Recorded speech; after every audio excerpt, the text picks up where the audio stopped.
Okay, so now, what'd you ask me? I asked you what determined the length of those shells. Right, in other words, trim length. What was the trim length? Okay, so there's two different answers.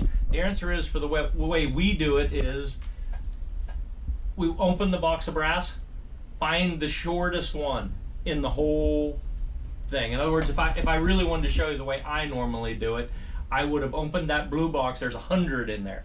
We would have sat and measured all 100, found the shortest one, as long as it's not an anomaly. In other words, if the shortest one is like a defect, well, then you don't want to ruin all your brass trimming it too short, right?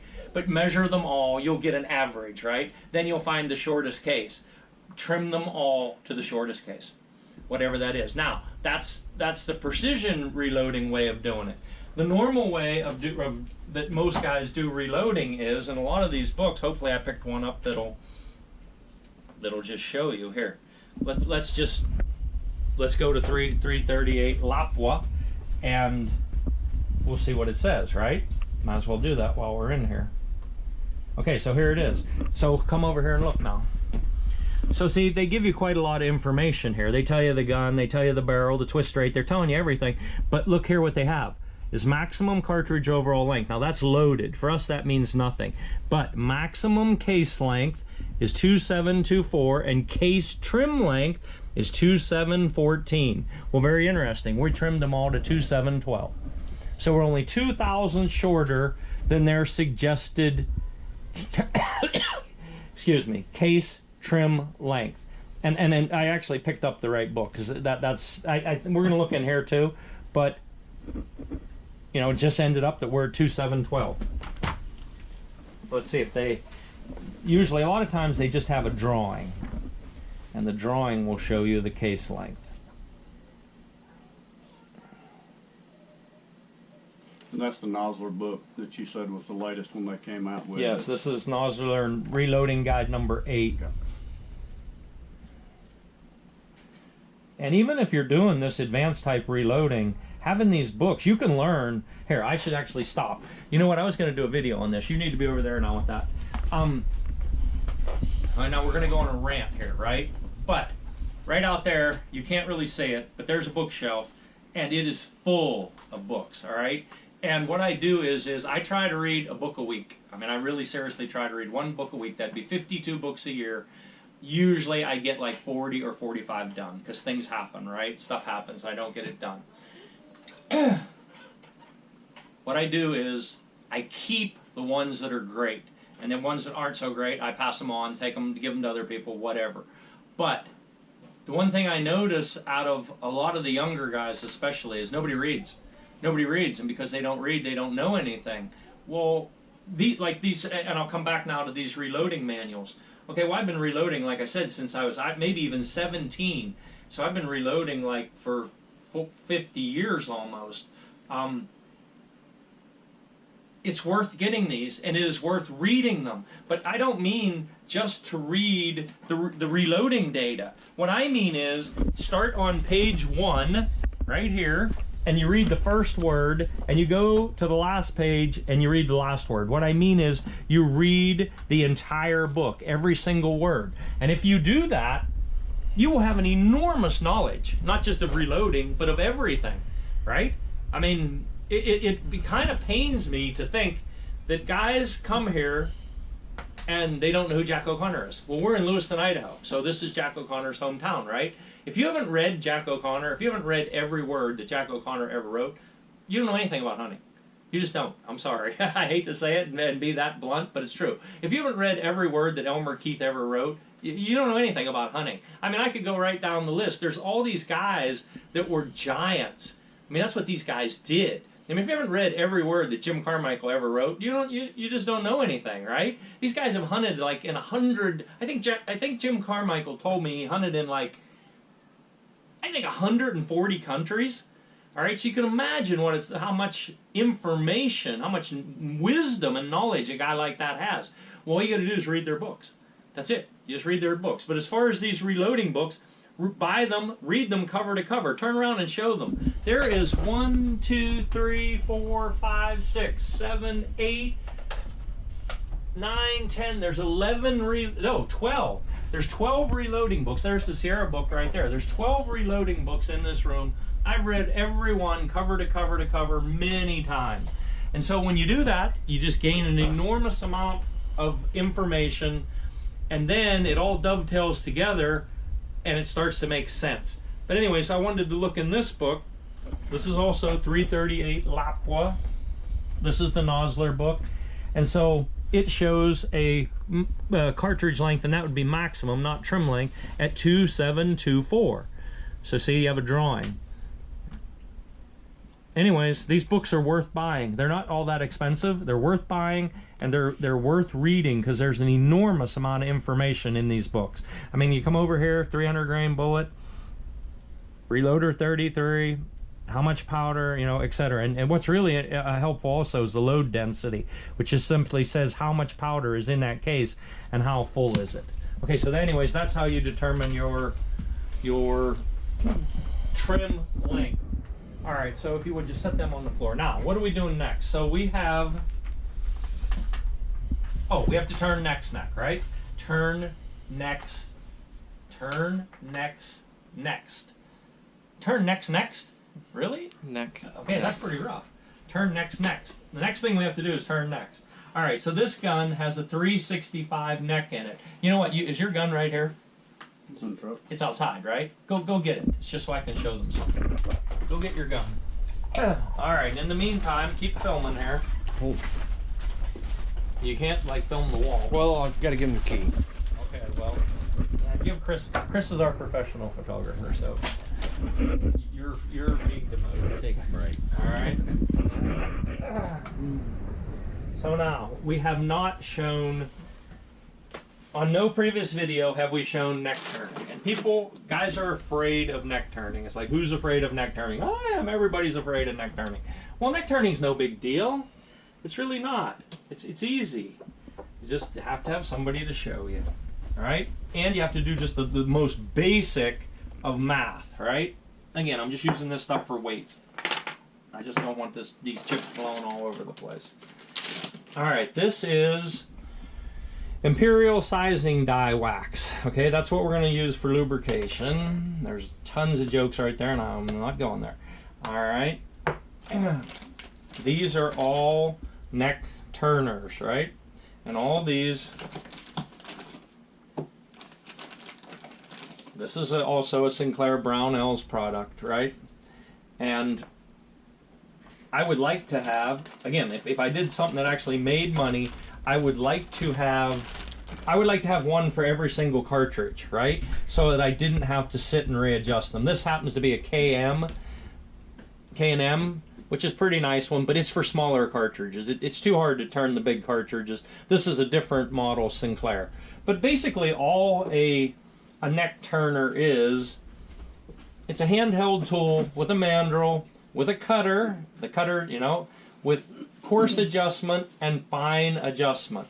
And so it allows you to turn into the neck, cut down into the neck this way, and also cut into the neck, in other words, radially, longitudinally, right? Okay. And it goes on like this, right? And this, obviously that's not the right mandrel, but it goes on there like that, and then it turns and starts to cut it. No big deal. Just as a side note, they also make those cutters. They make these cutters right here with different angles on them, right? And so the idea is to match the cutter as close as you can to the angle on the case. Now here's the thing, guys will be like, okay, well what angle is on that case? Well, you go right back over to the reloading manual, look up the drawing, and it'll tell you what angle is on the case. So that's easy also, right? All right, now, here, let's stop just for 1 second. So this gun has a 365 neck in it. And this is one of the reasons why that it gets engraved on the gun, right? And actually that engraving's super nice. Look at that. That's nice engraving. So it tells you right there. You realize that is the maximum neck diameter. So you can't put any loaded cartridge into this neck that is much more than 364, right? Because that's only 1 thou clearance, all right? But what we actually, and I don't have it here in front of me. Oh, yes, I do. That's one of the good things to write down. The loaded neck diameter of his ammunition was 362 and a half. Or so that's almost 363. We'll call it 363. This has a 365 neck. So that's 2 thousandths. That's 1 thousandths on a side. All right, and that's there's a whole lot more to go into, but that's why it's on there, right? All right, so I'm going to hand this gun back to him. You can just stand it in the corner. You can do whatever you want with it. But now we got to get to turning necks, right? So one of these, as we saw earlier, if she doesn't edit it out, one of these already has a 338 mandrel in it. So here's the easiest way. Just measure it rather than taking it back out.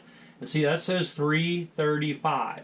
And you recall, when we expanded those up, we were using an expander that was like 336, 336 and a half. And if you look right here, we're at about 335 on the inside. So obviously this is going to fit onto that. Now, and I'm not gonna do this on camera because it takes forever. Getting these things set up, excuse me. Getting these things set up the first time is kind of a pain. I got to tell you, if you buy a brand new one, say from Brownell Sinclair, and it comes in a box, and you go to set it up on your own, you're going to be there, even if you're pretty darn good mechanically, you're going to be there an hour. So just plan on that, because it takes a little bit of doing. This, and I'll just go over this quickly, this set screw right here is what holds the cutter in this way. This coarse set screw is what moves the cutter up and down, that is deeper or shallower, as a coarse adjustment. This screw right here is what holds your fine adjustment. This is on a, I believe the word is eccentric. In other words, it's like egg-shaped. As this turns, it rises up, or it turns and rises down to increase or decrease the cut in a fine adjustment. And these aren't actually 1 thou increments. They are whatever they are. Then there's another set screw that you can't really see right here. That is the set screw that holds the mandrel. There's a flat on it, and it holds the mandrel in. And then there's another set screw right here that pushes the mandrel out, or you have to use your thumb as you retract it, lets the mandrel go back to the right. All right, you have to get all those adjusted, and it is kind of a pain in the butt. Now, here's what we're going to do. We're going to take a huge chance, and we're going to run this on here and see where we're at. Because, see, I can't remember what the last setup was. And, in fact, I'm almost a little bit afraid to do that, because this brass is like almost $3 each. But I hate to mess up my settings, because in all likelihood, that's probably what I did last. But I'm going to take it and turn it back. I'll go back to 0. You can run this on by hand right now and see where are we at here. Is it going to hit? Yes. Okay, maybe that was a really wise decision, because I backed it off and it's still going to touch it, it looks like. Alright, so I'm going to lock that back down. Hopefully I don't have to mess with the course adjustment. So next thing, you need a case driver. Alright, and this is to drive these under power. And it just, sometimes, you'll notice these have numbers on them. Again, you probably can't see it, but that happens to say number 4.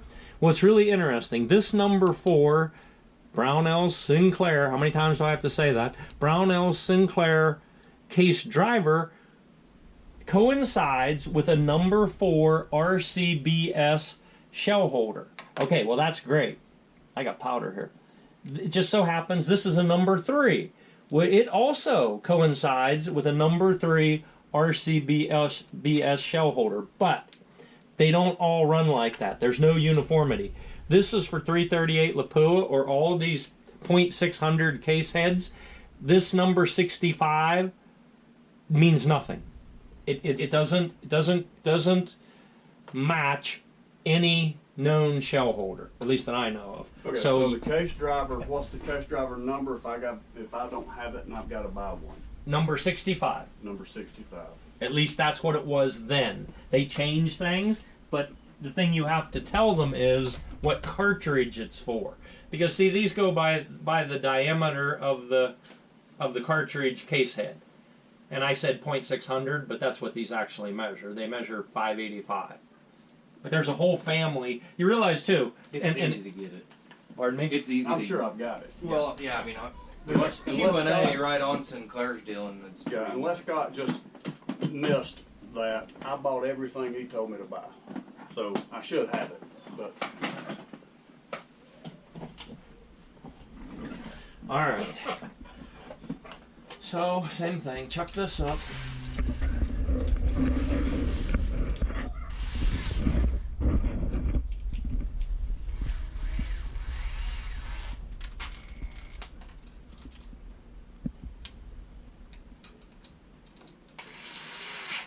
All right, now we're taking a $3 risk here that we might ruin a piece of brass, but I'm pretty sure we're going to be okay. Because you don't want to cut it too deep. It'd be better to cut it way too light, and that way we can incrementally work down on it. All right, so I got this chucked up in here. I'm holding this in my hand and run it on. And you can hear it just touching it. Now here's where you got to be careful. How deep am I going to go into the shoulder? And it seems like we're all right. All right, in a way, this is really great. I really hope the camera can see this. So you see, it did not touch it here. It did touch it there. Really, this was as good. I hope you can see this. This is as good an example as I could ever do if I'd have set it up this way. So what it did is it just touched the high spot. So what does that... All right, I'm going to have to slow down now because this actually could get pretty deep. So the fact that it had a high spot tells you that it wasn't even, right? It wasn't perfectly uniform, because if it was perfectly uniform, it would have touched it the same everywhere, right? But it didn't. It knocked the high side off, right? So there's, if you know how brass is made, if you have a bunch of back knowledge that we're not going to go into, what you need to know is that that spot right there was a hair thicker, right? I want to turn that back. That was a hair thicker. And again, I don't want to go too deep, but that thickness runs the whole way through the case. The whole way through it. Because it's made out of a disc. All right? So it's a hair thick, was a hair thicker right there. And since it hasn't touched this anywhere, this is essentially was a hill. And this is a valley, right? All right, so it's not uniform. So I'm going to take this out of here for a second.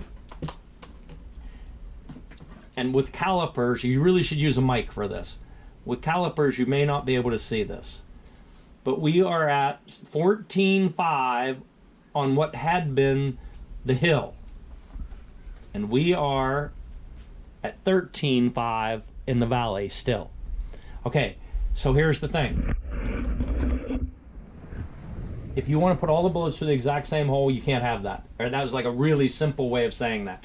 We need this neck to be completely uniform the whole way around. And we also, don't forget about our 365 number, we need it, when it's a loaded cartridge, we need it to fit in there. Now, I'm just going back and looking at the numbers. This is from our previous information. We turned these necks to 12 on a side. And so we know what these are right now. So obviously we have to turn it deeper, right? We got to go to 12 on a side. And we're going to do it incrementally. We're not going to go too far too fast. So loosen this set screw.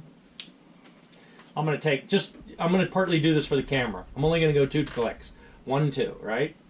Lock it down. Put lube on it every time so it doesn't gall. And we're going to, one more thing. I should be pointing out with something. So you notice we cut into the shoulder. And that mandrel was set perfect, by the way. That is the exact amount that I like to cut into the shoulder. Now, again, this could almost make its own video, but you cut into the shoulder to remove the dreaded donut. Here's what will happen. Brass will build up right here, and it'll get thicker at the neck-shoulder junction. And you don't want that brass flowing forward and building up that, because it'll make a constriction point where it grabs hold of the bullet. Which, by the way, again, I could make entire videos on this. When you see the bullet in a case, you see this is the base of the bullet, this is the heel, right? The boat tail. And then it transitions, again, I have no idea if you can see this or not. It transitions to full diameter right there. In other words, where the boat tail goes into the full 308, well, this is 338 diameter of the bullet. I never like that line to cross below the neck shoulder junction. And this is one of the reasons why that you buy custom guns, and tons of guys do not understand this. A normal here, and in fact, I don't know if my wife is where my wife is right now. Hey Vicky, are you out there? Stick her head out there and see if she's there, because it would be a good example to show her. Is she there? Yeah, she's coming. Hey, there it is right there. I could have got you to do it. Hey Vicky, reach right there and get me a box of factory 3 right there. Just reach under there and get that. Excellent, excellent. Okay. You should have swung around.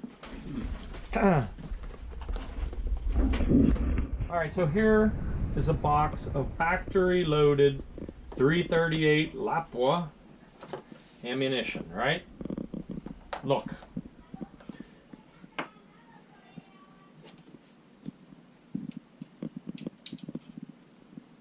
Remember in that book, cartridge overall length. That is SAMI spec dimensions. In other words, the industry standard. Reach in your box, shell box, whichever one has those remaining 20, and give me one, and I want to show you something.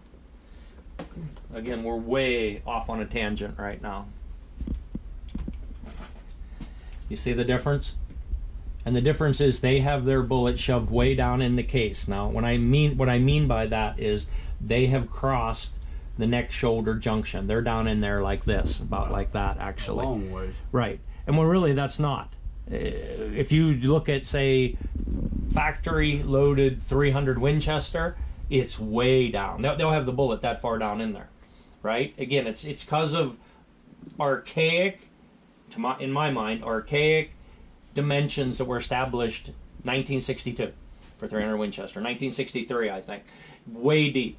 All right. Well, we're in a totally different place in the world right now, but the issue is, you do not want that line crossing below the neck shoulder junction for about 10,000 reasons. The number one is for accuracy. There's a whole bunch more reasons than that. Again, it would be a whole separate reloading video. So what you want is this. And do you see it? Again, I don't know if you can see it. I really hope you can. Do you see where it is? The neck shoulder junction. The neck shoulder junction is here. The bullet's actually about there. All right. Well, I got off on a tangent, obviously, but if the base of the bullet, not the base, if the full diameter of the bullet never goes below the neck shoulder junction, cutting up into the shoulder almost doesn't matter, because you're not going to get that dreaded donut build up there anyways. It'll be behind the bullet, so it's not going to interfere with how the neck grabs hold of the bullet. Do you understand what I'm saying? Mm-hmm. The brass will build up right there, and you don't want that. But I cut into the shoulder as habit, just because it's a good practice to do. But the question is how far into the shoulder, and that's just about right, okay? Just cut into the shoulder a little bit. I don't have a set number. Now that needs to go back where it came from.